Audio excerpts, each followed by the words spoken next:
Seen us. Get it started.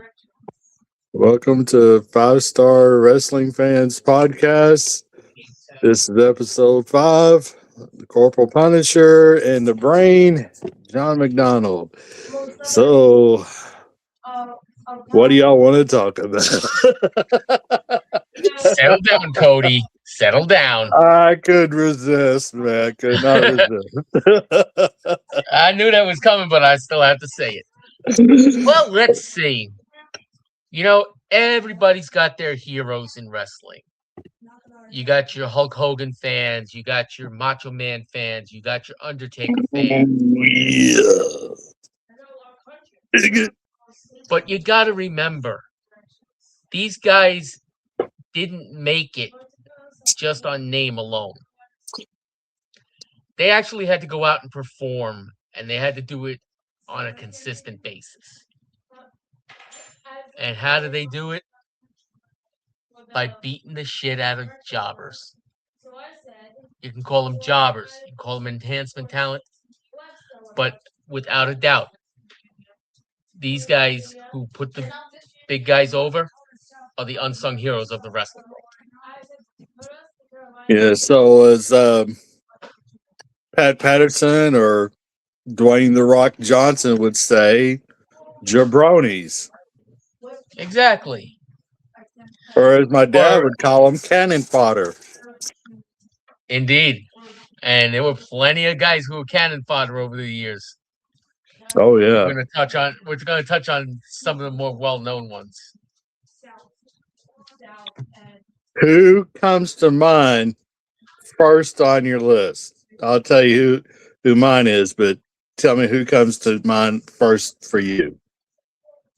Barry Horowitz. I got him at number 2. Barry Horowitz is without a doubt one of the greatest jobbers, enhancement talent, in wrestling history.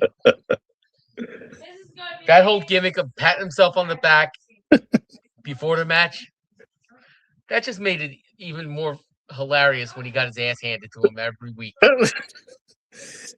I'm not sure if I ever saw the guy ever win a match, ever. I might be wrong, but don't think I am. I do remember seeing him win a match, and it was against somebody who was pretty... They were mid-card, but still a decent name.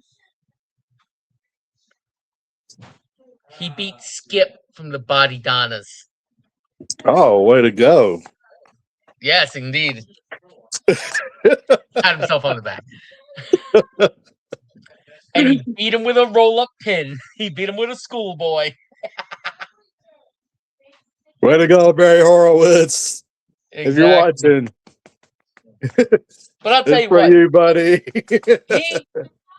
Barry Horowitz probably had one of the longest losing streaks in his WWE history.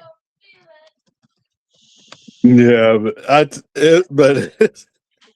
it just like you said, when he slapped himself on the back, and it was like, why are you slapping yourself on the back for? You're about to lose, like you always do.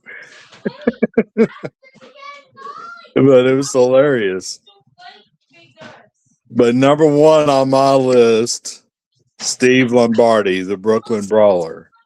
Oh, good one. He's actually my number 2. We flip-flopped.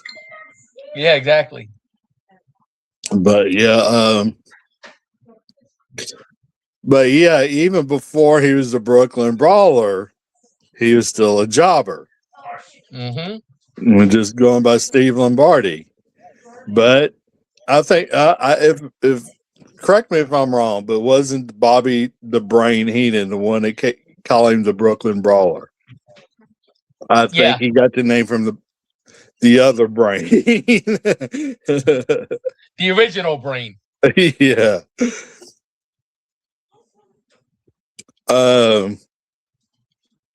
Let me see if I can guess who number 3 is on your list. I'll tell you who number 3 is on my list. Go ahead. Iron Mike Sharp. Great minds think alike. You want to hear something cool? Yeah.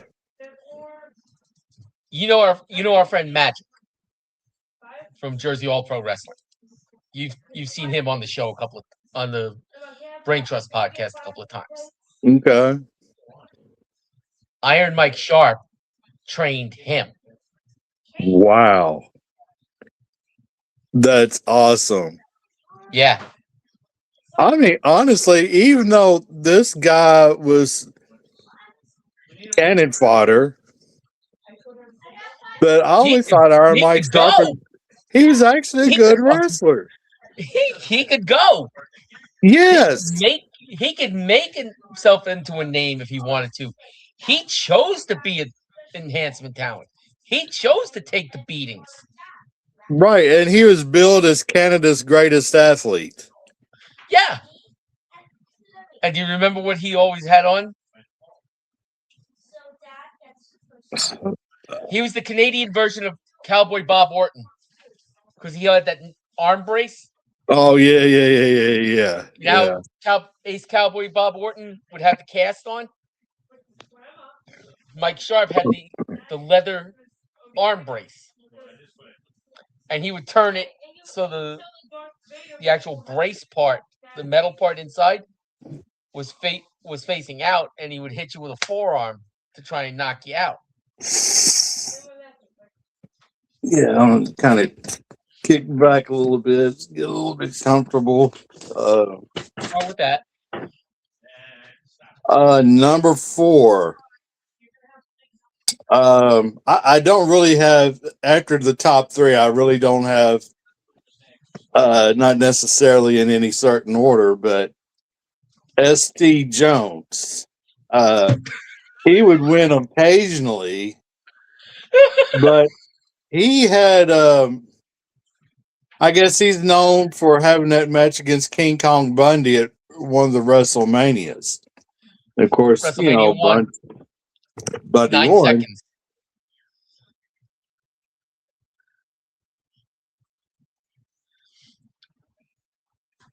It's funny that you should mention him because I'm scrolling down the list of the greatest jobbers in history, and that's exactly who I just stopped on. Really? Yeah. Wow.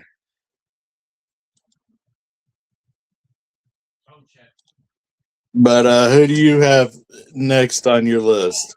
Hang on one second. See.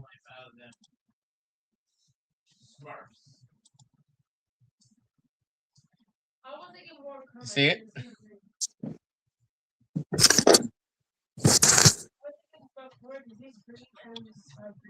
No, I can't see it because the screen's too.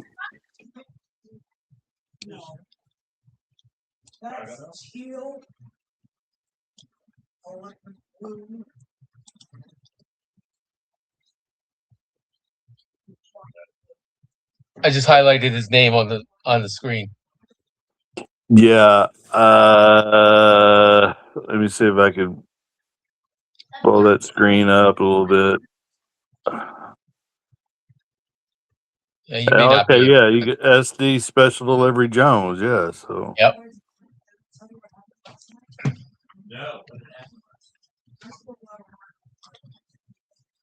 SD Jones. Yeah.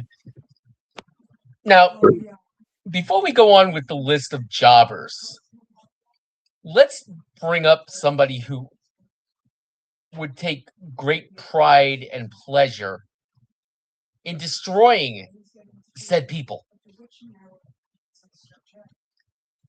The one, the only, the Undertaker. Oh, yeah. The Undertaker, well, he would just bury them.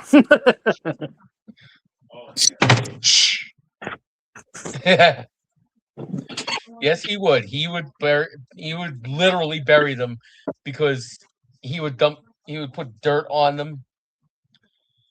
or he would put them in a body bag.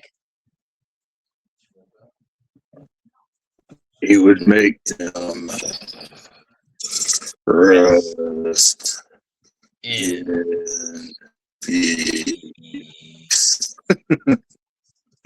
I'm doing the Undertaker wearing a John Cena shirt. Go figure.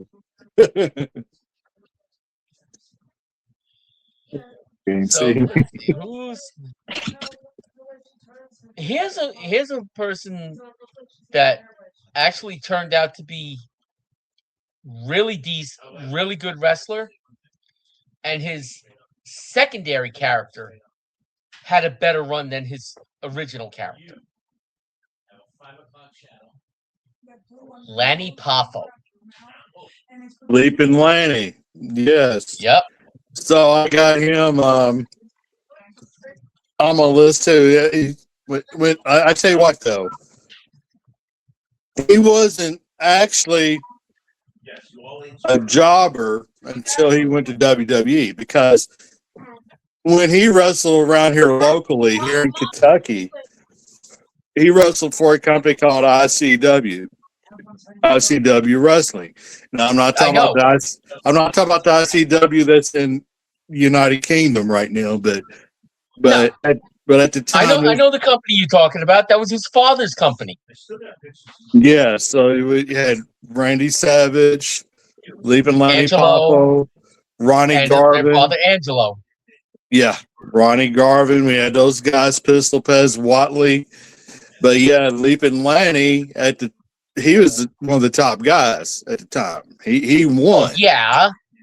A little bit of nepotism there. Really, you think?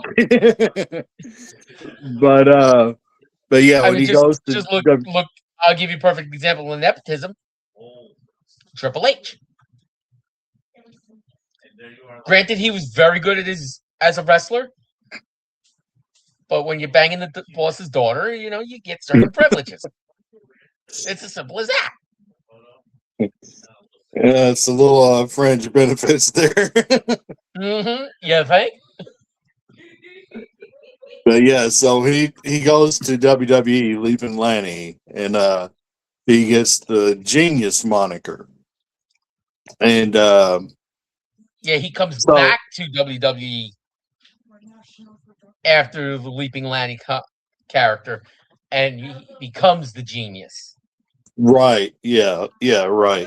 And then I'm trying to think of the other guy who I can't think of his name. The other wrestler that did something similar to the Genius, but he wasn't the Genius. But he had the same type of. He hung out with Shane Douglas. No, he hung out with the Miz.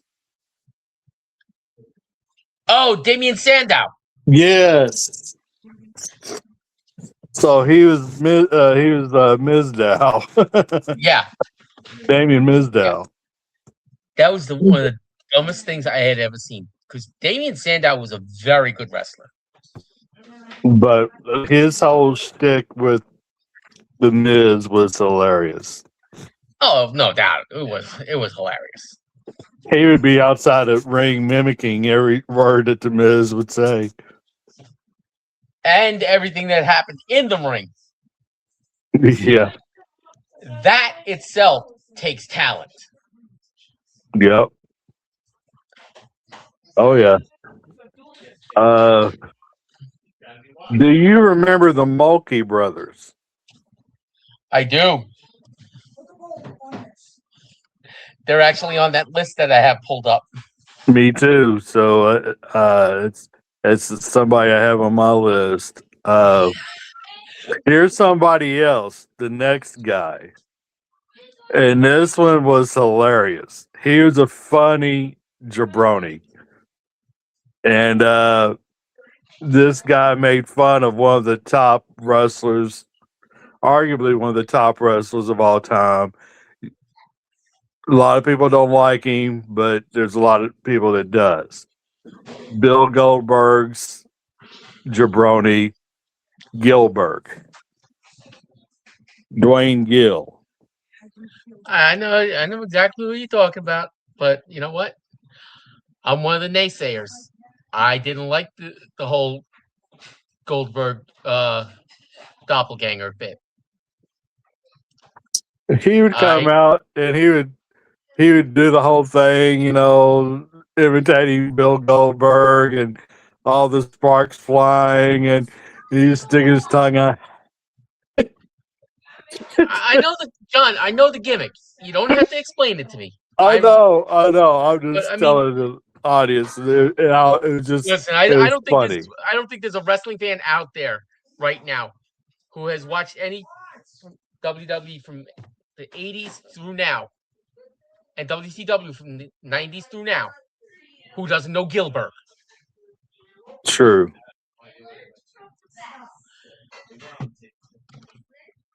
So here's one that you really had to think about as to why they made this guy a jobber. Because he's really, really good. He's a very good wrestler. Kurt Hawkins. Yes. Yeah, but jobber in WWE, but not necessarily a jobber in TNA. Very true. He was one of the top guys in TNA, but he comes over to WWE and they're like, "Yeah, no, you're gonna just take a loss every week." Yeah. So 269 straight losses. yeah, that's horrible. But And he was over because of it. To the point that he had his own merchandise celebrating the losing streak. right. Yep. And I remember some of that merch. It was hilarious. And another name I saw on top list of jobbers is Ricky King. Now I'm not sure I remember this guy. I can't. I I'm don't trying to remember him think of it. either, but yeah, he was on that list. Not Ricky, Rocky King. Well, there was another one. There was Italian Stallion Gary Sabo. He's on this list too. Um, there's another one named Tom Stone. Probably his best well-known loss was to the Ultimate Warrior. Yep. Now, Okay. another name I see on this list that I'm a little iffy on was Jim Powers. Jim No, Powers. I'm not really. I'm not really that iffy on him because he really was. He had decent talent. He couldn't talk on the mic. He was horrible on the microphone. He couldn't really connect with the fans Right. unless he was getting his ass handed to him. True. Yeah. I mean, in all honesty, the team of him and Paul Roma as the Young Stallions was probably his best run in wrestling in general. I agree. 100%. Other than that, he was useless. Except as your father would say, cannon fodder. Right. I remember plenty of nights and plenty of days watching wrestling on Channel 5 or Channel 11, whatever channel it was on that day in Jersey City, watching him get destroyed. Mm-hmm. Yep. I mean, he was getting thrown into the corner so hard, his head was snapping back. I swear to God, he had whiplash after each match. If he didn't, his neck was made of rubber. When you said useless, that made me laugh because I'm thinking of something Jim Cornette. There's a guy that Jim Cornette calls Wheeler Useless. Instead of Wheeler Yuta, Wheeler Useless. So when And you like I said it, said, it made me think of him. like I said last episode, I have lost all respect for Jim Cornette. Right. So I'll tell you what. I think next episode we're going to talk managers. Okay. I will give him his flowers as a manager, but as a person, as an actual individual person outside of the wrestling business,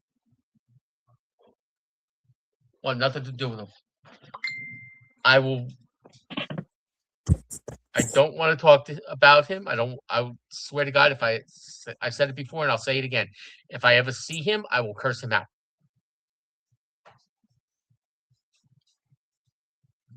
Remember this guy, the Duke of Dorchester, Pete Doherty.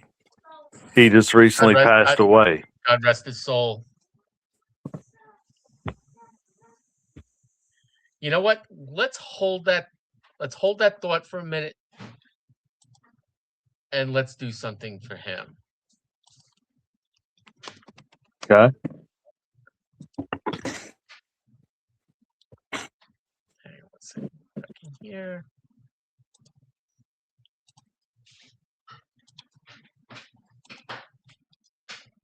And this is for the Duke of Dorchester, Pete Doherty, who just recently passed away.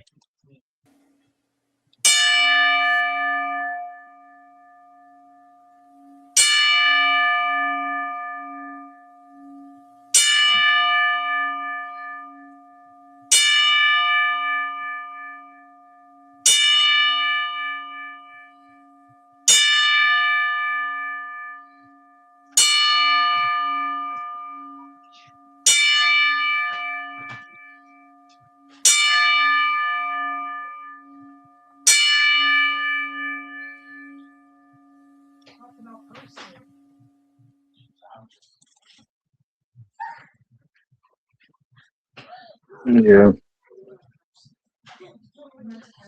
He was very, very good at being a jobber. Yes. And he could get the guys he was working with to really, really shine. Yeah, he was a good heel jobber too. Yes. He was better as a heel jobber than a face. No doubt about it. You know what? Most jobbers work better as a heel. But then you got the guys like Barry Horowitz and the Brooklyn Brawler and Iron Mike Sharp who could work as a face with an over-the-top heel. Yeah. And then you could get the crowd reaction. You could get the crowd behind you as a jobber, despite taking the losses. Remember Salvatore Sincere, Tom Brandy? Vaguely. Yeah, he was in WWF. Yeah, I don't remember before it became WWE. He worked when it was World Wrestling Federation.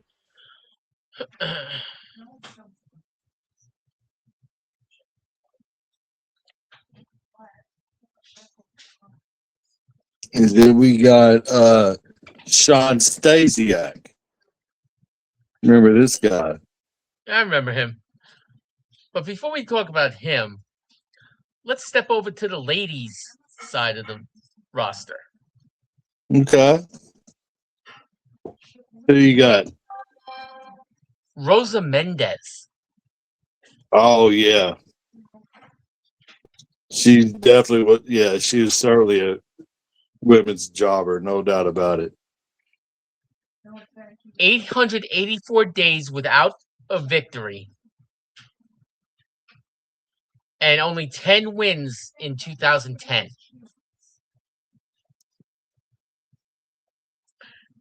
Then she turned manager for the Colognes and made them even worse. So there you go. There's another set of jobbers. The Colognes. Yeah. Primo and Epico. Absolutely horrendous. Yeah, I mean, Carlito's brothers. Mm-hmm. Carlito was probably somewhere in between. He wasn't quite a jobber, but he No, was this is true. Carlito was definitely much better than the other two. right.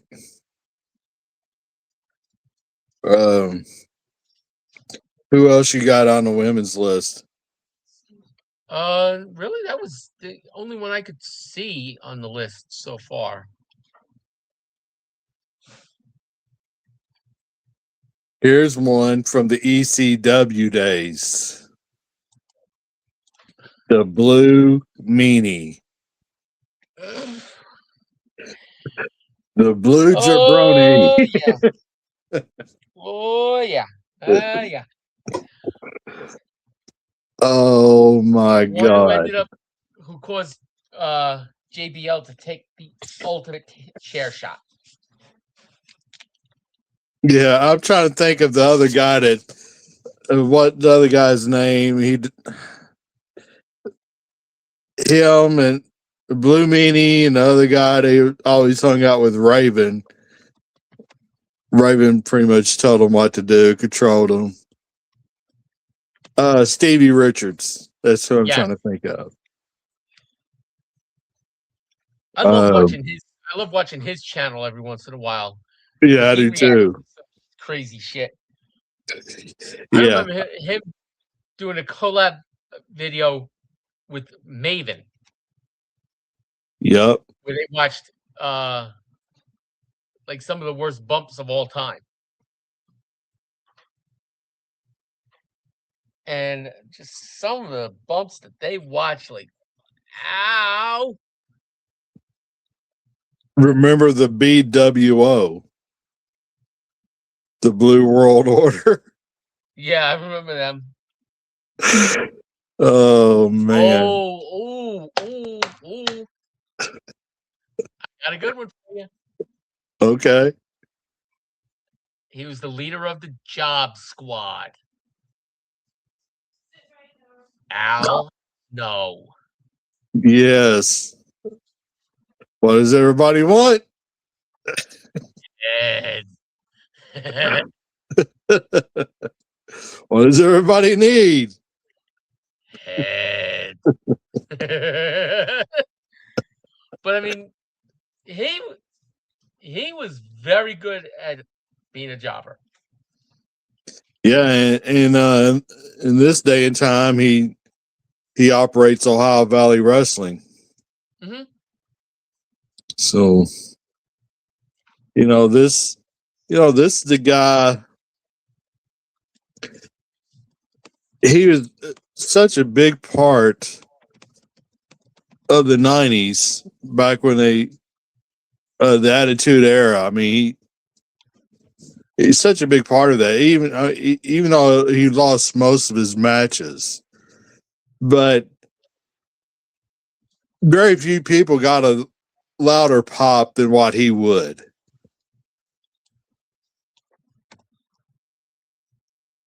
Wouldn't you agree? Yeah, definitely.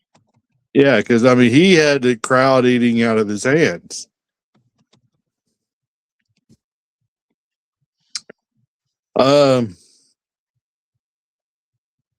Next set of guys are friends with Shane McMahon, the Mean Street Posse.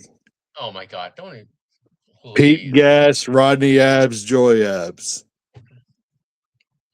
Well, since you want to go with factions, I'll throw another faction at you. Spirit Squad. Yep, they sucked. Except for one. except for one. Dolph Ziggler. Mm-hmm. Yep. Dolph is the most successful to come out of that bunch. Mm-hmm. What was the other one? Kenny something. I don't remember what his last name was, but yeah. Every time he got his ass handed to him, I did the South Park routine. Oh my God! They killed Kenny! You bastards!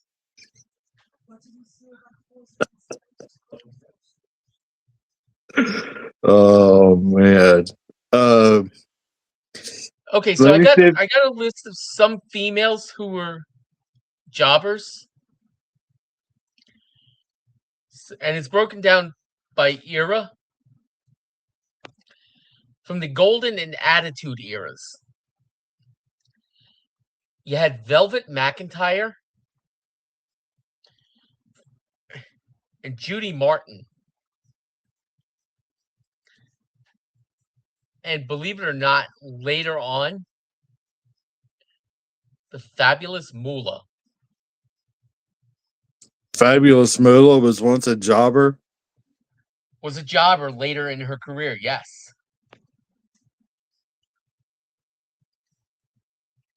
When she was trying to put her students over.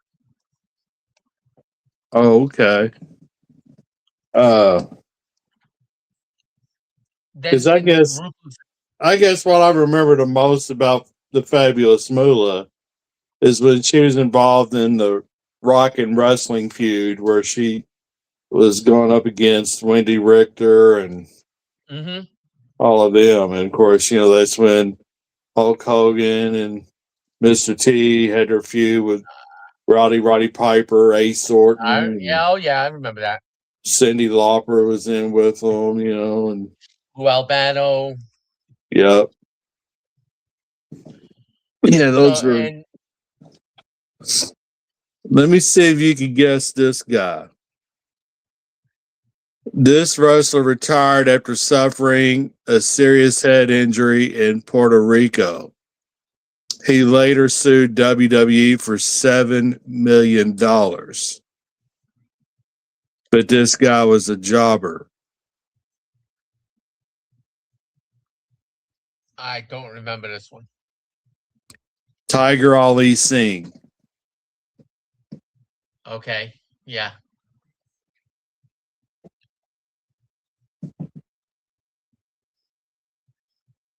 So, yeah, I honestly don't remember him. So, there's not really much I could say about him. Right. I got a more recent jobber. The guy I call Cecil Turtle. James Ellsworth? Yep. You tell me he does not look like Cecil Turtle. He does. Especially when he would look at the camera and he'd give that wink. Remember that? Oh, yeah. He was horrible. So getting back to the ladies for a second. Getting into the Divas era. You had Oksana and Jillian Hall. And then you had Alicia Fox. Oh, wow. She was, without a doubt, the biggest jobber of the Divas era. And you was mentioning Jillian. Oh, God. Every time she would come out and start singing, everybody's ears would bleed. I know. My ears still bleed just at the mention of her name. Oh, man. Yeah, because I remember it was like, just shut up, please. Yeah. I actually remember one time watching it and hearing the crowd shouting, "Shut the fuck up." Does that sound like, that sounds like somebody we know, don't it? Yeah. Dom, Uh-huh. Dominic. Well, no, somebody we know in our that's in the brain trust. Shut the fuck up, Jay Well, Pagliaro. yeah, we're talking about him. He'd be saying that to somebody else. Yeah, we won't mention. uh,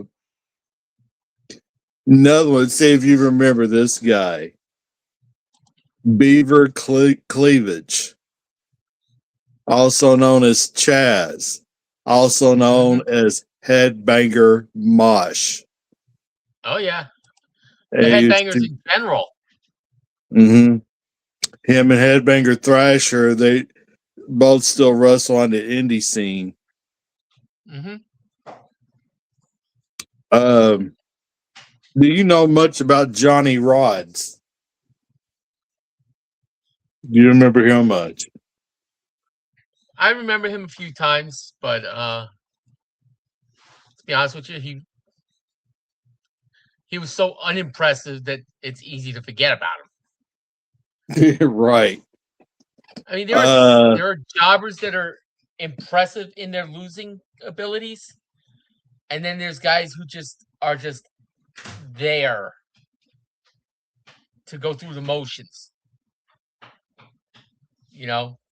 right. And 90% of the people that the Undertaker faced when on Saturday afternoons, Saturday mornings, those were just get a workout in type matches. You know, keep loose.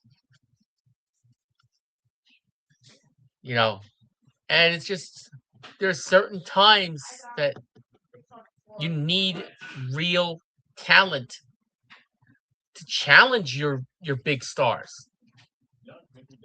That's where guys like Barry Horowitz, Iron Mike Sharp, Kurt Hawkins, you know, Brooklyn Brawler. That's where those guys come in. Mhm. So we were talking about losing streaks with regards to jobbers. How about a losing streak for some big names? Okay.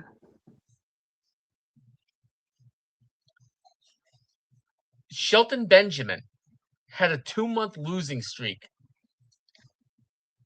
Wow. Yeah, and this is the guy that you talk about one of the best pure wrestlers out there. Mm-hmm. With all kinds of Brock Lesnar's amateur best friend. wrestling background.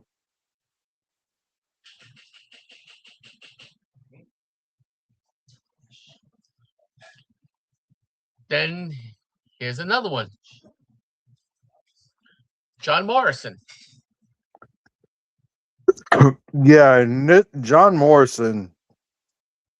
This is the guy I never could figure out why WWE didn't like him. I mean, it's obvious they didn't like him. I don't know if it was just if it was Vince that didn't like him or Triple H didn't like him or because he Maybe had to Shawn didn't look like him.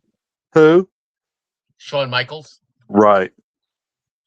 Because we all know Shawn was big on burying people. But you know, John Morrison, he had all kinds of charisma.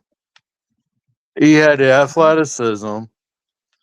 He really had all the tools where he could have been a big name wrestler. And he is. He legitimately is.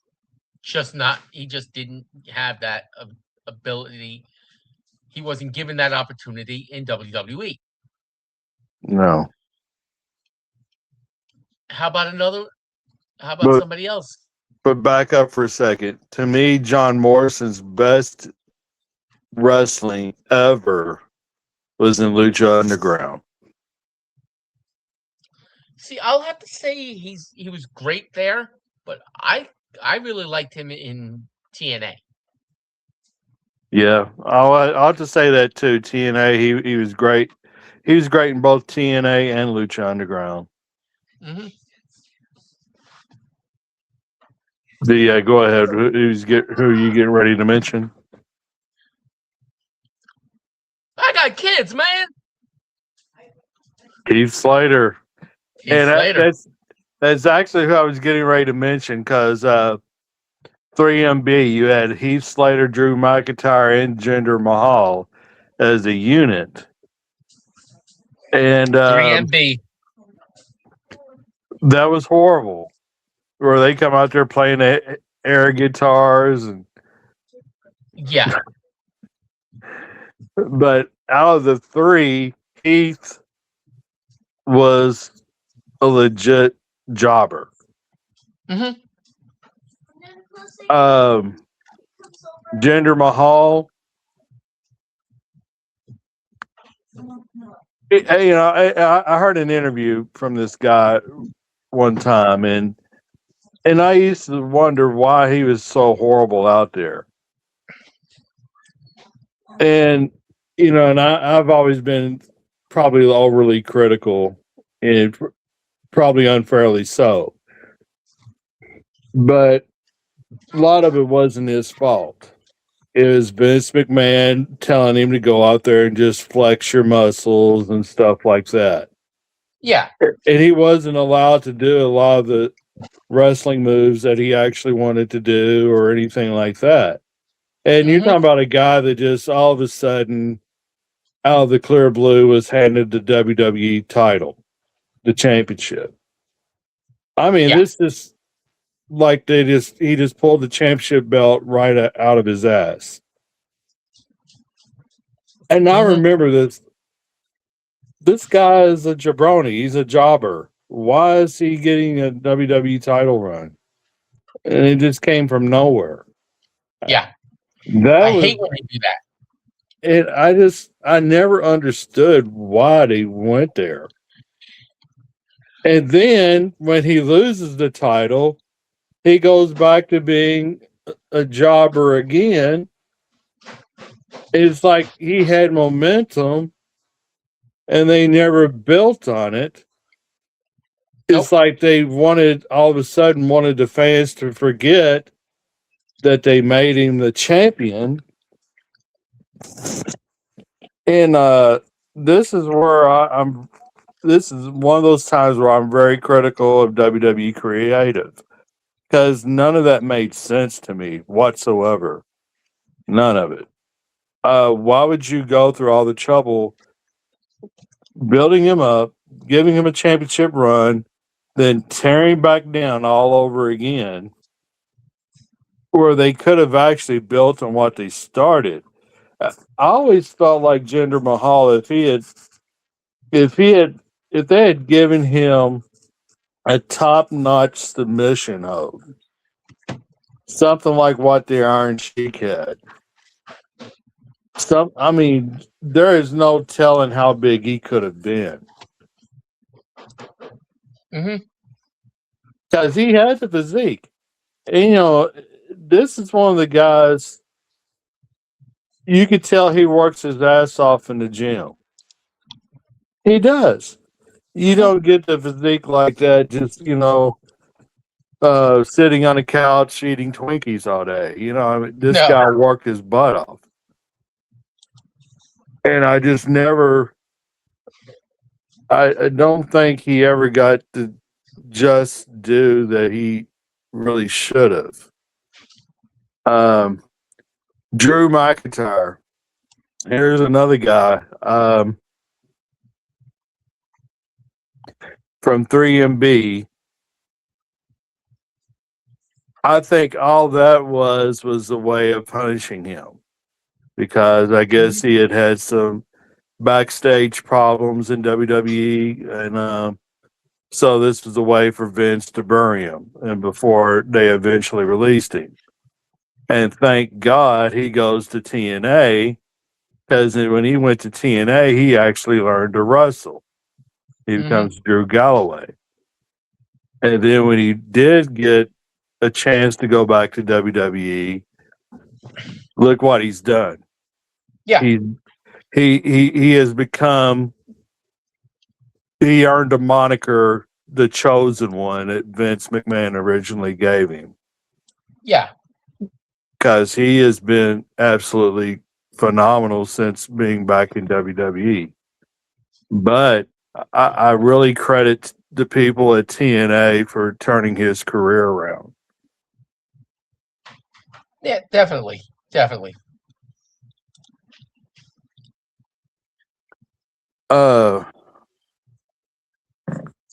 Do you remember Jose Estrada?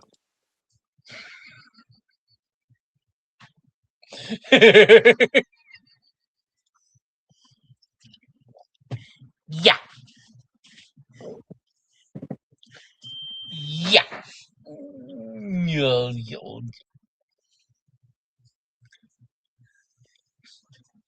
Here's one, a more recent guy. Do you remember? Do you know Peter Avalon from AEW? Yeah.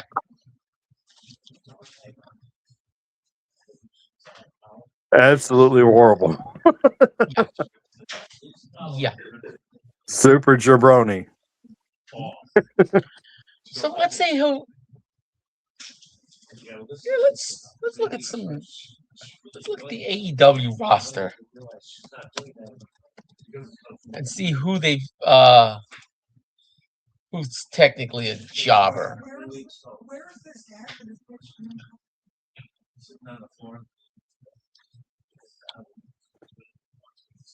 Brandon Cutler, the librarian. Yeah. Uh, Captain Sean Dean. Yeah.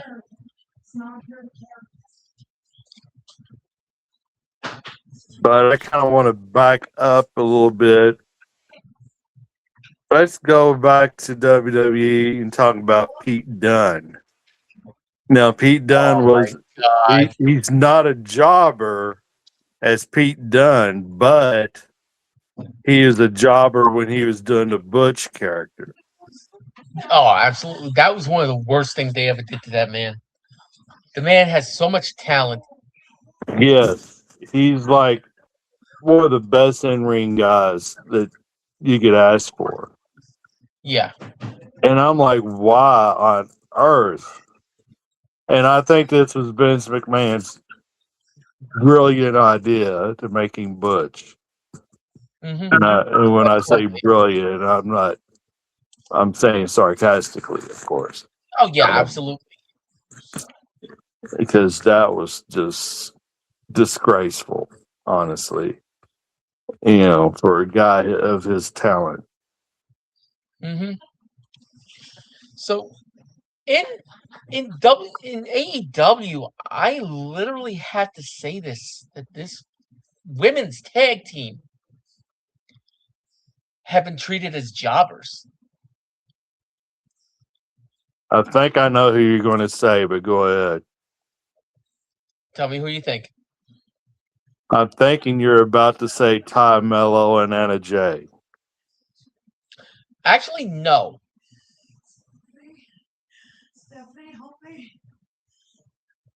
Cassie Lee and Jessie McKay, the Iconics. Okay, yes. They went to AEW and they haven't done shit with them.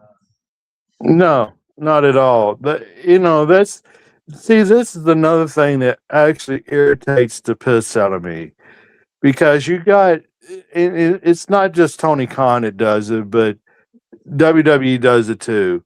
They'll bring talent in just to keep them another organization from bringing them in or re-signing them, and when they know they have absolutely nothing in mind for them creatively, they have no plans to use them in any way, shape, or form.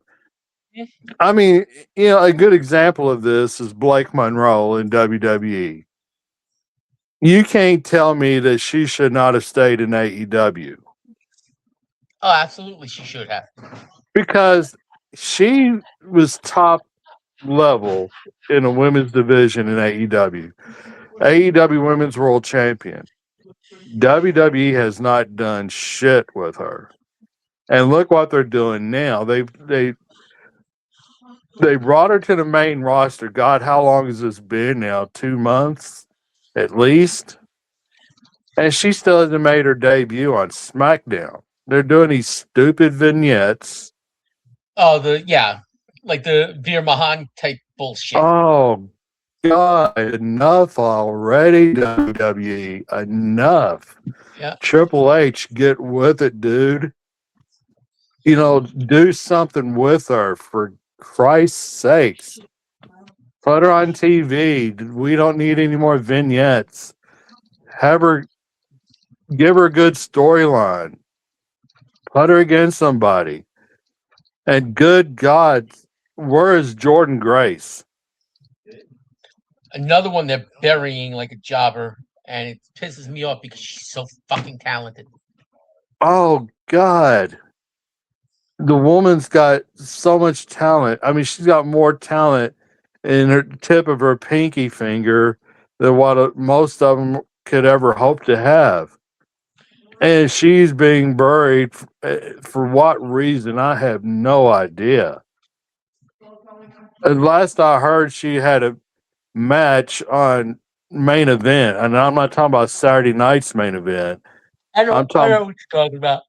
yeah, main event is pretty much the equivalent of AEW Dark that nobody Yeah. watches. I'm like, what's going on here? I mean, you got two women, Blake Monroe and Jordan Grace, that should be getting lots of TV time, and they're just wasting their talents. And Jordan Grace is another one that would have been better. Yeah, I know she took the WWE money. Of course, you can't blame her for that. Yeah. But TNA actually valued her. Yeah. AEW actually valued Blake Monroe. Yeah, exactly. And I'm not seeing WWE placing any value on either one of them at this moment. Not at all. All right, so another one that I kind of have to say that they're jobbing out, even though it's happening more in Ring of Honor than AEW. While her brother is absolutely destroying the competition, Diamante.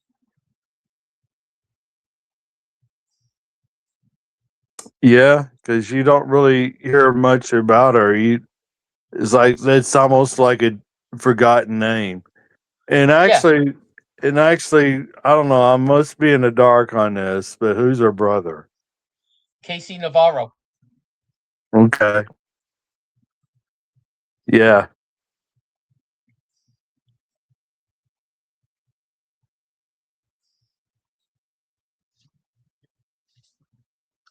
Another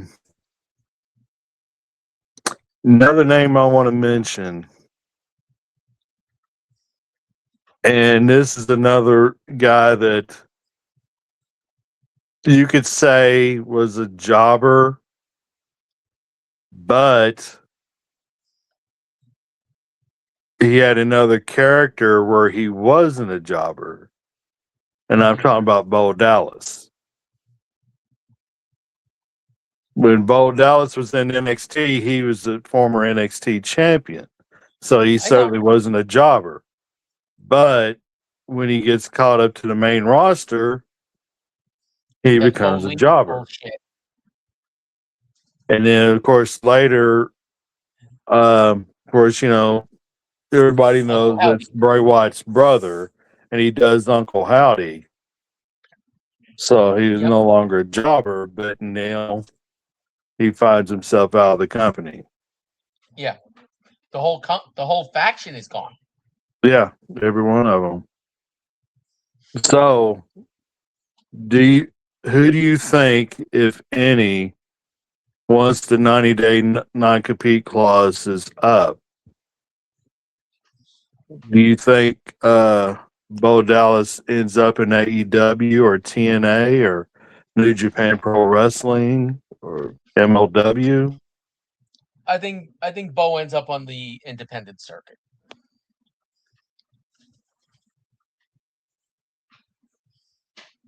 I think Nikki Cross could end up in MLW.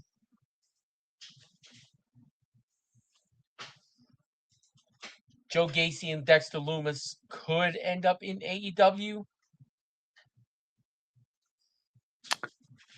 Dexter might make sense for him to be in TNA It may be. because that's where his girlfriend is. Mm-hmm.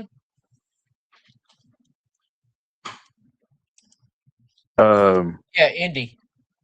Yeah, Andy Hartwell. Joe Gacy, maybe as well. I don't know. I could see Joe Gacy doing well in MLW because it seemed like they've got some guys that I think he would match up well against. Mm-hmm.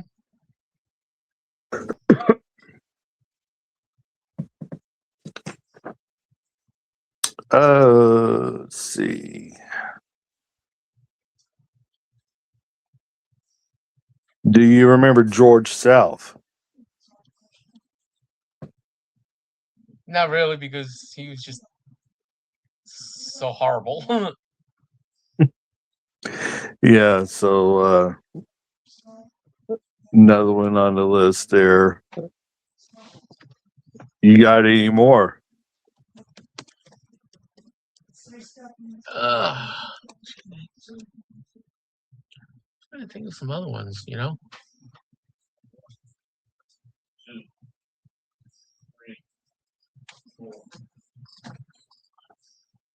Well, hold on 1 second.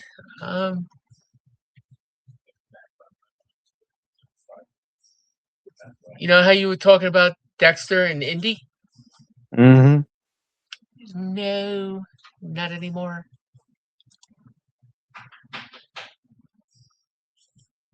Okay, they're Splitsville. Yep. Okay. And it's been a while. Okay, so I would say TNA's out of the question for Dexter Lumis then. Yeah.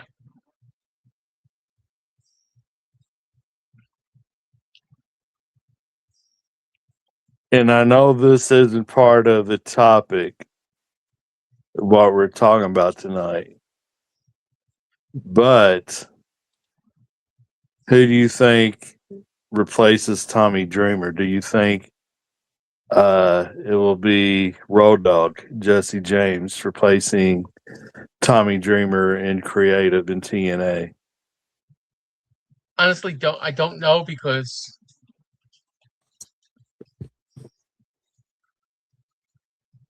of how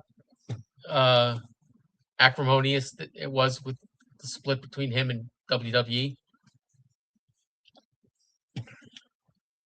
But he was the number one name being mentioned to replace Tommy Dreamer.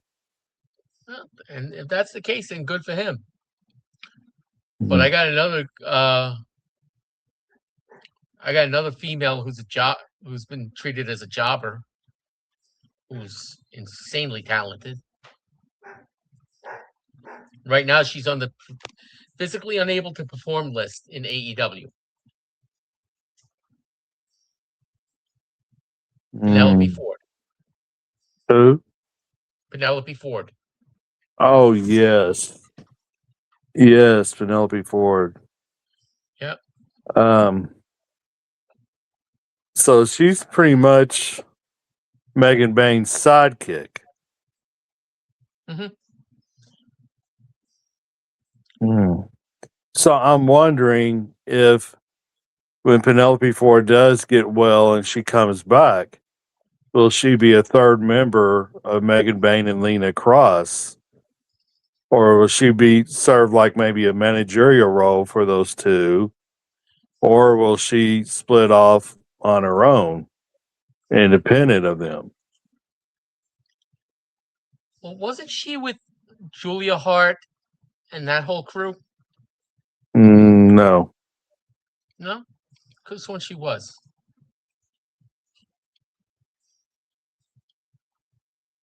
But I love what they're doing with Julia Hart, Sky Blue, and Thekla.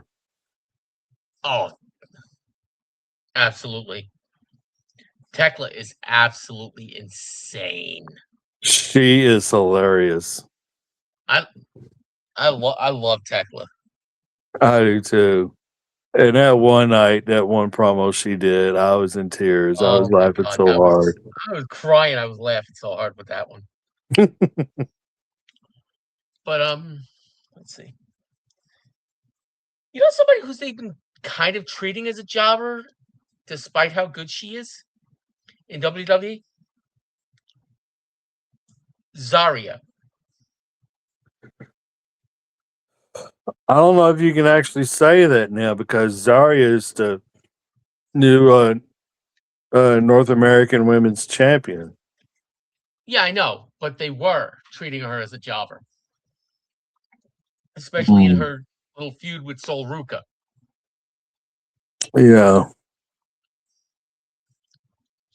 So, but it you know, looks like they're going in a different direction with her now, though. well, that's a good thing because Zarya is very talented. Yeah, she is. But have you ever seen anyone that reminds you more of Luna Vachon than her? I have to say this, and just look at my face. You know what's coming. You You got know the what is Gilbert coming. Gottfried look on your face. Yeah, but you know what's coming. Let me tell you something. Zarya is the love child of Natty and Luna Vachon.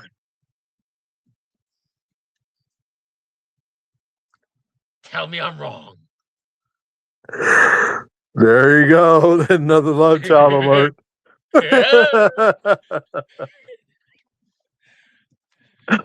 Oh man. And you know what? By default, I guess you could say that Tekla is her twin. So that makes her the love child of Luna and Natty too.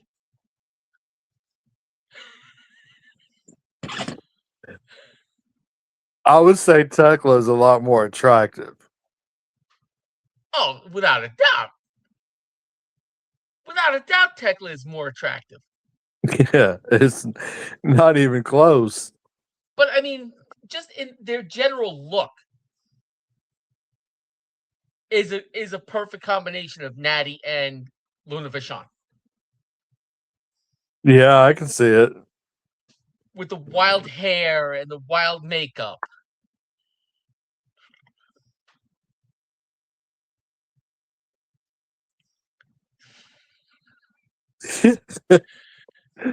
When Tekla starts talking about, I hate to talk about beating up bitches, but there's an awful lot of bitches in the back to beat up. Yeah, both men and women. I legitimately think she could kick MJF's ass. Oh God. That match would be pure gold. Yeah. That match would be gold. Yeah, if they ever, well, Megan Bain was, her and Lena Cross was on a podcast with Renee Paquette, and they were both talking about they would like to, or Megan Bain mentioned it. She would like to have like intergender matches Hmm. because and if for those of us, and I know you love GCW, we both watch GCW. And of Hmm. course, we've seen Megan Bain in many intergender matches there. So That's I actually don't. where I first saw Penelope Ford. Mm-hmm. That's where I know Penelope from. Oh, okay. Because at the time when she was working in GCW, she was dating Joey Janela.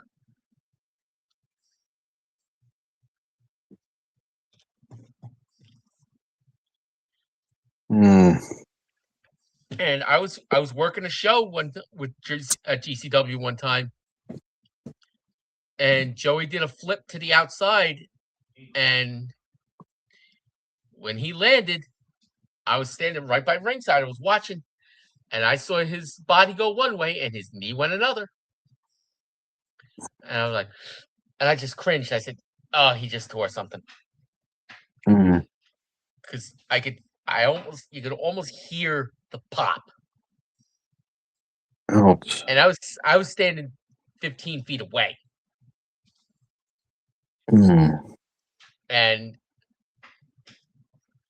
he finishes the match, goes to the back. He's like, "John," I'm like, "Yeah, I know you felt it. You felt something pop."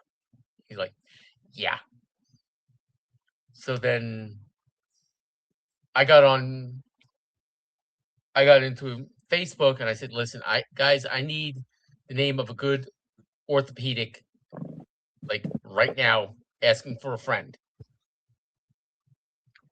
And I got recommendations from firefighters, police officers, EMTs, you know, and I sent all of these names to Joey, and and he got his knee fixed up, and he was back in the ring in less than 6 months, which is a miracle.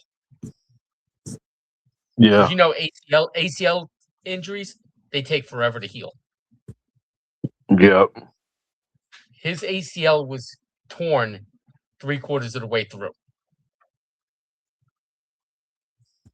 Well, you speaking of Joy Janela, of course, on the independent circuit, this guy does really well. He wins most of his matches. It's very rare that he loses.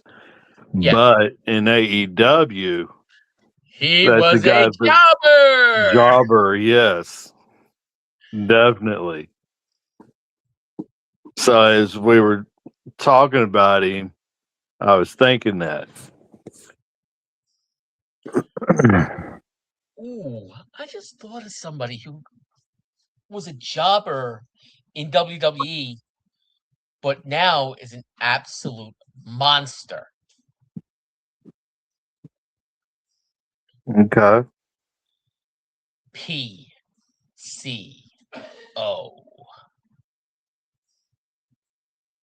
Oh yeah. Remember when he was with the Quebecers? Yes. Yes. They were jobbers. Yep.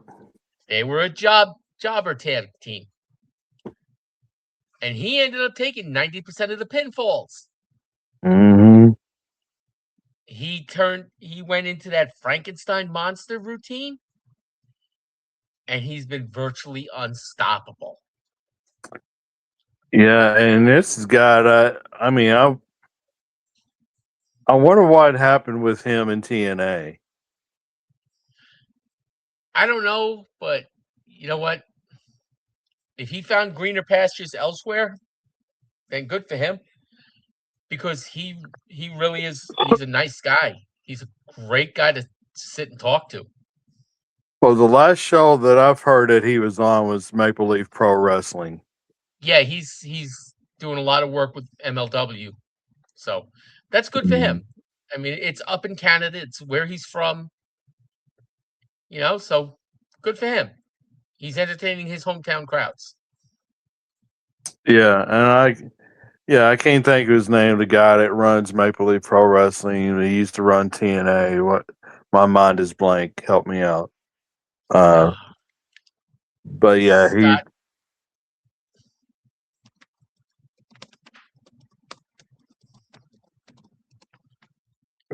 Shoot. Scott D'Amore. Scott D'Amore, yeah. How can I not think of Scott D'Amore when I got a buddy named Scott Moore? we Yeah, both got a buddy named Scott Moore. yeah. And so Scott Yeah, I'm D'Amore, gonna yeah. I'm gonna I'm gonna put Snake Eyes down for the count 1, 2, 3 at SummerSlam. Right. Yep. Yep. The retirement tour. Yep. But yeah, Scott D'Amore, this guy, I don't know. I saw an online rumor where Tony Khan is thinking about doing some work with Scott D'Amore. So I think that would be some interesting things, if they work together and maybe have some Maple Leaf Pro Wrestling guys and go against some of the AEW guys. And I don't know, they might be able to have a Forbidden Door type show or something at some point. So I don't know. It could be interesting because Scott D'Amore, a lot of times, I know when he was running TNA, a lot of times he came up with some pretty good ideas. He has some good shows. Here's a guy that he was kind of a jobber in Ring of Honor back in the day. Jack Evans. Okay. Yeah.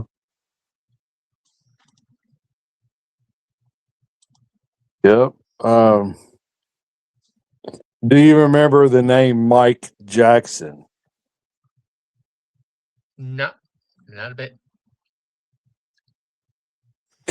He used to wrestle when it was Superstation WTBS. This was the pre WCW days at Georgia Championship Wrestling, NWA Jim Crockett Promotions. So he was primarily a jobber back in those days. But I tell you what, though, even though he was a jobber, he made a lot of the matches close. He would always give good competition to whoever he went up against. So I think we did a pretty good job of talking about the jobbers. Yeah, I do too. We brought out some names that a lot of people probably haven't thought about in years. But there was something with Mike Jackson. He was wrestling in a current promotion here recently. It might have been MLW. I can't remember exactly.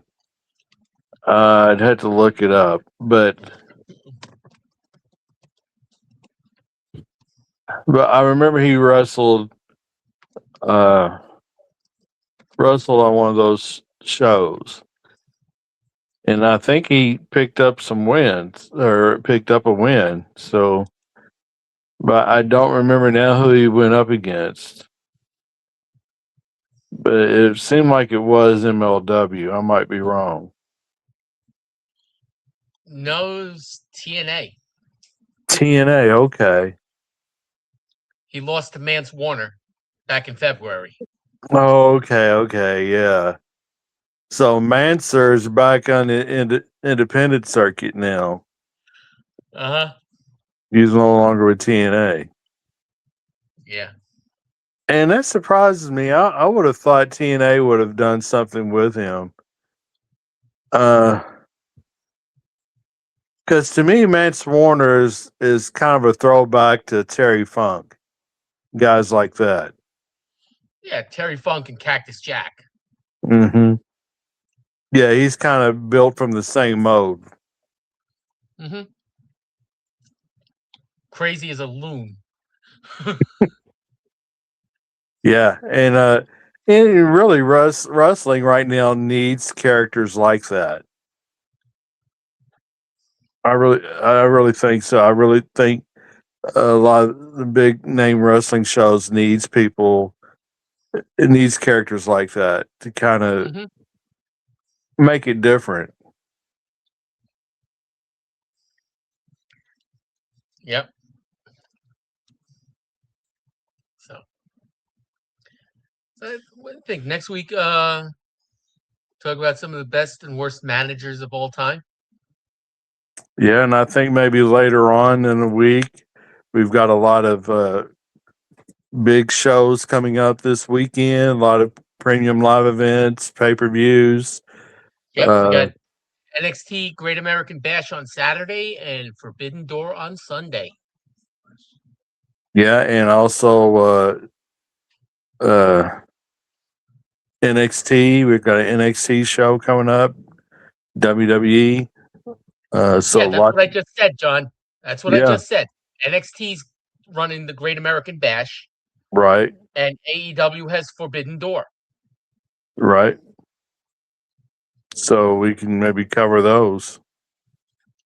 If we get a chance to talk later on this week, yeah. If not, we'll do a review of them next week. Yep. So, All right. bring us to a close. Yeah. I think we had a good show. And for those of you out there watching, thanks for supporting us and hope you continue supporting us. And till next time, peace out. Too sweet.